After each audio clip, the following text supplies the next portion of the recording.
Hi అండి, నమస్తే. నేను కృష్ణ. గ్లో ఈడీ ఒక ఫేమస్ పర్సనాలిటీ తోటి వాళ్ళ ఇంటర్వ్యూ, అంటే వాళ్ళ జీవితంలో జరిగిన సంఘటనలు కానివ్వండి, వాళ్ళు ఒక్కొక్క మెట్టు ఎక్కుతూ ఒక పొజిషన్కి రావడానికి కానివ్వండి, ఇవన్నీ కూడా మన కస్టమర్స్ తోటి పంచుకోవడం అనేది జరుగుతుంది. ఎందుకు అంటే ప్రతి ఒక్క జీవిత గాథ మనకనేది ఒక ఇన్స్పిరేషన్ లాంటిది అనమాట.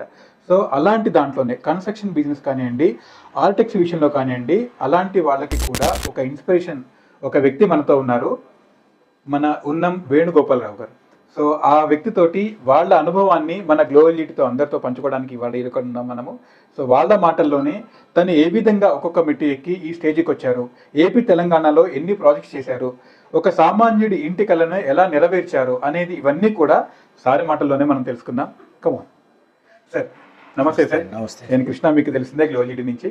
సో మీరు మీ ప్రస్థానాన్ని ఎలా స్టార్ట్ చేశారు? మేము 2003లో విజయ్ గ్రూప్ అనే సంస్థని స్టార్ట్ చేసామండి. స్టార్టింగ్లో మేము ఓన్లీ బిల్డింగ్ ప్లాన్స్ కన్స్ట్రక్షన్స్లో ఉన్నాము. 2006లో విజయసాయి కన్స్ట్రక్షన్ అనే ఒక కంపెనీ కూడా స్టార్ట్ చేసాము. 2017లో ఈ రెండు ఆఫీసుల్ని విజయ్ గ్రూప్ కిందకు మార్చి ఒక న్యూ ఓన్ బిల్డింగ్లో స్టార్ట్ చేసుకున్నామండి వర్క్. మేము వచ్చేసరికి నర్సరావుపేట ఏపీలో ఒక 200 అపార్ట్మెంట్స్ వరకు అపార్ట్మెంట్స్ ప్లానింగ్ ఇచ్చున్నాము. 1000 వరకు కూడా ఇండివిజువల్ రెసిడెన్షియల్ బిల్డింగ్స్ ప్లానింగ్స్ ఇచ్చాము.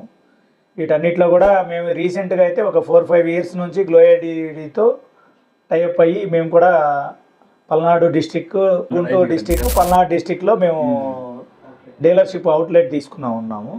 మేము చేసే బిల్డింగ్స్లో మెటీరియల్ కాంట్రాక్ట్స్ కూడా చేస్తాం. మేము మెటీరియల్ కాంట్రాక్ట్స్ చేసే బిల్డింగ్లో గ్లోబలిటీ కానీ మా ఓన్ ప్రాజెక్ట్స్లో కానీ గ్లోబలిటీ లైట్స్ సీలింగ్లో కానివ్వండి, వెంచర్స్లో కానివ్వండి, స్ట్రీట్ లైట్స్లో కానివ్వండి, సోలార్ ప్యానల్స్లో, గార్డెన్స్లో, ఇలా చాలా సందర్భాల్లో గ్లోబలిటీతో టైఅప్ అయి ఉన్నామండి.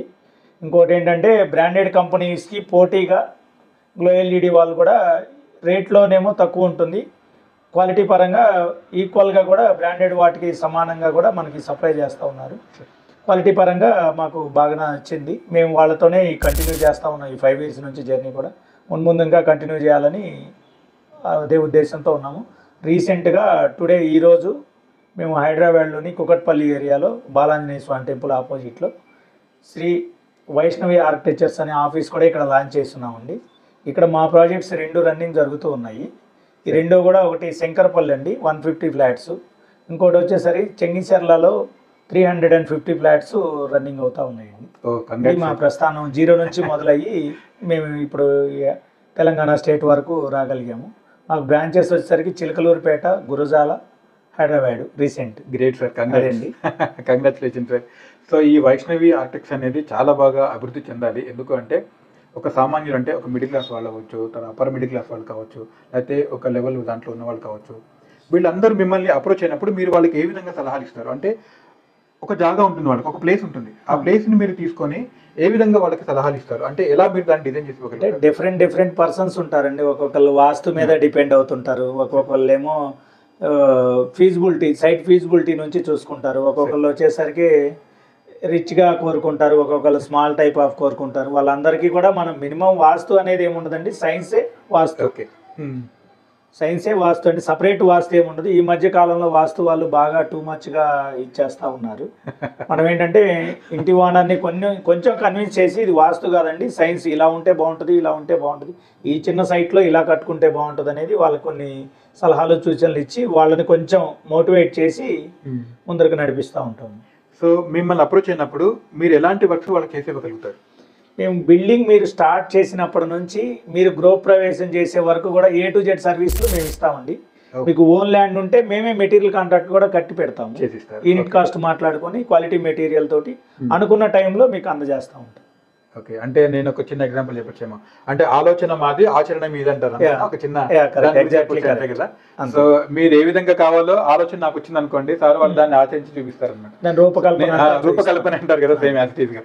అంటే ఒక బిల్డింగ్ కన్స్ట్రక్షన్ చేయాలంటే ఒక చిన్న సామెత ఉంది, ఇల్లు కట్టి చూడు పెళ్లి చూడు సంథింగ్ ఏదో ఒకటి సామెత ఉంటుంది సార్. అట్లాంటి ఈ 2 చాలా కష్టమైనవి. ఇప్పుడు ఆ బటన్ అంతా కూడా మీరు తీసుకొని వాళ్ళకి హెల్ప్ చేయగలుగుతున్నారు. ఇప్పుడున్న ట్రెండ్ అయితేనండి మేస్త్రులతో లేబర్తో చాలా మంది బిల్డింగ్ ఓనర్స్ చాలా రకాలుగా ఇబ్బంది పడుతున్నారు. ఒక మేస్త్రి ఒక రోజు వస్తాడు, ఇంకో మేస్త్రి ఇంకో రోజు వస్తాడు. వీళ్ళిద్దరూ కంబైన్డ్ గా చేసే వర్క్ వల్ల కొన్ని రోజులు డిలే అవుతా కూడా ఉంటది. మాకు అలా లేట్ అవ్వకుండా ఉండడానికి కారణం ఏంటంటే మా దగ్గర నెంబర్ ఆఫ్ వర్కర్స్ ఉంటారు. రైట్. వాళ్ళకి ఏంటంటే మేము ఇంకొక వర్క్ ఎండార్స్ చేస్తామనే ఆలోచన, మీరు ఒక కడితే ఒక కస్టమర్ ఒక బిల్డింగ్ కడతారు, లేకపోతే 2 బిల్డింగ్స్ కడతారు. ఒక ఇంజనీర్ అనే అతను ఏంటంటే నెంబర్ ఆఫ్ బిల్డింగ్స్ కడతా ఉంటాడు కాబట్టి ఇతని దగ్గర ఎప్పుడు మనం ఇబ్బంది పడకుండా మాట రాకుండా చేస్తే మళ్ళీ ఇంకొక బిల్డింగ్ ఇస్తారనే ఆశతోటి మా దగ్గర కొంచెం ఫాస్ట్గా, మీకంటే ఫాస్ట్గా చేయగలుగుతారండి. క్వాలిటీ పరంగా మీకంటే బెటర్గా కూడా చేయగలుగుతాము. రెండోది ఏంటంటే మీరు మెటీరియల్ పర్చేజ్ చేసేదానికి మేము మెటీరియల్ పర్చేజ్ తేడా ఉంటుందండి. మేము బల్క్లో కొంటాము, మీరు ఒక బిల్డింగ్ 2 బిల్డింగ్లు కడతారు. మీ దగ్గర ఒక మెటీరియల్ గురించి ఒక సిమెంట్ బస్తా 350 రూపాయలు తీసుకుంటే మా దగ్గర అదే సిమెంట్ బస్తా 330కో 320కో తీసుకుంటారు. ఆ ప్రైస్ అనేది తగ్గిపోతుంది ఆటోమేటిక్. అక్కడ మేము సేవ్ అవుతామండి. మీరు కట్టుకున్న కన్స్ట్రక్షన్ అదే, నేను కట్టినా కూడా అదే. నాకు వచ్చే ప్రాఫిట్ ఏంటంటే అక్కడ ప్రాఫిట్ ఉంటుంది. ఓకే. నెంబర్ ఆఫ్ వర్కర్స్ ఉంటారు కాబట్టి మీకు ఇన్ టైంలో ఇవ్వగలుగుతాము. సో ఈ ఇన్ని సంవత్సరాలలో మీరు చాలా వెంచర్స్ చేస్తుంటారు కదా, అంటే వెంచర్ అయి ఉండొచ్చు, లేదంటే కన్స్ట్రక్షన్ అయి ఉండొచ్చు, బిల్డింగ్ అయి ఉండొచ్చు. గ్లో ఎల్ఈడి లైట్స్ని మీరు ఎక్కడెక్కడ ఎలాగ వాడి ఉంటారు? వెంచర్స్లో వాడామండి, సీలింగ్స్లో వాడాము, స్ట్రీట్ లైట్స్కి సోలార్ ప్యానల్స్ అట్లా కూడా వాడాము, గార్డెన్స్లో వాడాము. ఇంకా రకరకాలుగా మనం లైటింగ్ పర్పస్ ఎక్కడున్నా కూడా మా అన్ని రకాల అవైలబిలిటీస్ ఉన్నాయి కాబట్టి అన్ని రకాలుగా కూడా మేము యూజ్ చేస్తూనే ఉన్నామండి. గత 5 years నుంచి రన్నింగ్లోనే ఉన్నాము. లైటింగ్ బోర్డ్స్ కానివ్వండి, ఇవన్నీ కూడా చేసి మనకు తక్కువ బడ్జెట్లో క్వాలిటీ పరంగా ఎక్కువగా ఉండే విధంగా వాళ్ళు అందిస్తున్నారు. అలాగే జర్నీ కంటిన్యూ చేస్తాం. సో మీరు ఇప్పుడు బిల్డింగ్ కడతారు కదండి, పార్కింగ్ కూడా చాలా మెయిన్ ఇంపార్టెంట్. పార్కింగ్ లో కూడా వాడుతున్నాం, పార్కింగ్ లైట్స్ కూడా వాడుతున్నాం. లాస్ట్ టైం మీరు అడిగినప్పుడు సెన్సార్స్ అడిగినట్టున్నారు మీరు. సార్ నాకు అంటే వెహికల్ వచ్చినప్పుడు ఆటోమేటిక్ గా లైట్ వెలగాలి, తర్వాత కొంచెం వెళ్ళిన తర్వాత ఆగిపోవాలి అని చెప్పారు. మీరు ఆల్మోస్ట్ ఒక 3 years అయిందేమో అడిగింది. అప్పుడు సెన్సార్స్ అనేది మీకు ట్యూబ్లైట్స్ ద్వారా మేము అందించాం. మీకు ఫస్ట్ మీరు అడిగినప్పుడు మాకు బాగుంటుంది, ఎందుకంటే మీలాంటి వాళ్ళు అడిగారు మమ్మల్ని. అడిగినప్పుడు ఏంటి అంటే కార్ రాగానే డిటెక్ట్ అవ్వాలి, లైట్ ఆన్ అవ్వాలి, తర్వాత మళ్ళీ ఒక 10 seconds 15 seconds అయిన తర్వాత అది ఆటోమేటిక్ గా ఆగిపోవాలి అని చెప్పని పెట్టారు. గ్లో ఎల్ఈడి పర్టికులర్ గా ఆ టైంలో ట్యూబ్ లైట్లలో సెన్సార్ అనేది పెట్టి ఇవ్వడం జరిగింది అనమాట. అంటే ఒక వెహికల్ వచ్చినప్పుడు మూమెంట్ ఉన్నప్పుడు అది 100% ఆన్ అవుతుంది, అంటే లైట్ గ్లో అవుతుంది. తర్వాత వెహికల్ అవి వెళ్ళిపోయిన తర్వాత ఒక 10 seconds కానీ 20 seconds కానీ మనం చూసినప్పుడు మిగతాది 20% వస్తుంది అనమాట. అంటే ఏదైనా మూమెంట్ ఉన్నప్పుడు 100% మనకి పవర్ వస్తుంది, దానికి గ్లో వస్తుంది. వెళ్ళిపోయిన తర్వాత ఆటోమేటిక్ గా 20% వస్తుంది. దానివల్ల పార్కింగ్ లో చాలా పవర్ సేవ్ అయింది, చాలా కూడా పవర్ సేవ్ అయింది దానివల్ల. అది తర్వాత మోషన్ సెన్సార్స్ కూడా మీరు అడిగినట్టున్నారు. అంటే ఈ కారిడార్స్ లో కానివ్వండి, లేకపోతే బాత్రూమ్స్ లో కానివ్వండి, వీటి చాలా మందికి లైట్ బంద్ చేసే అలవాటు ఉండదు. వెళ్ళిన తర్వాత అలాగే వేసి వచ్చేస్తారు. దానివల్ల ఆటోమేటిక్ గా ఈవినింగ్ 7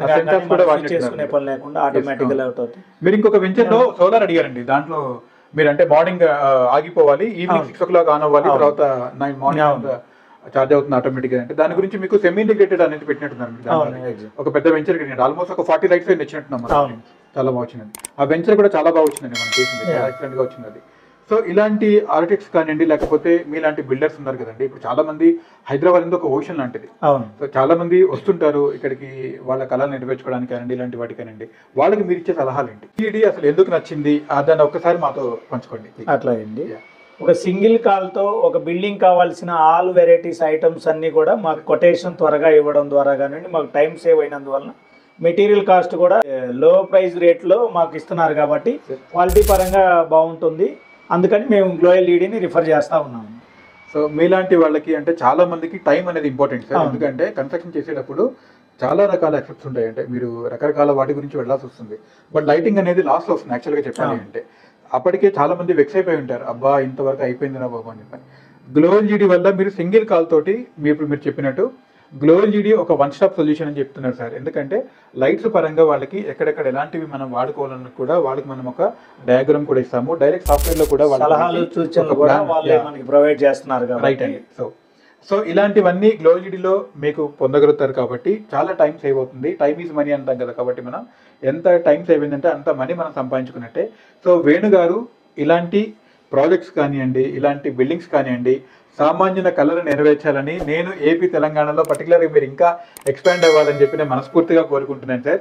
ప్రతి ఒక్క సామాన్యుడి కళ ఇల్లు కట్టుకోవాలి అనేది మీరు నెరవేర్చాలని నేను చెప్పి కోరుకుంటున్నాను. Thank you sir, thank you so much.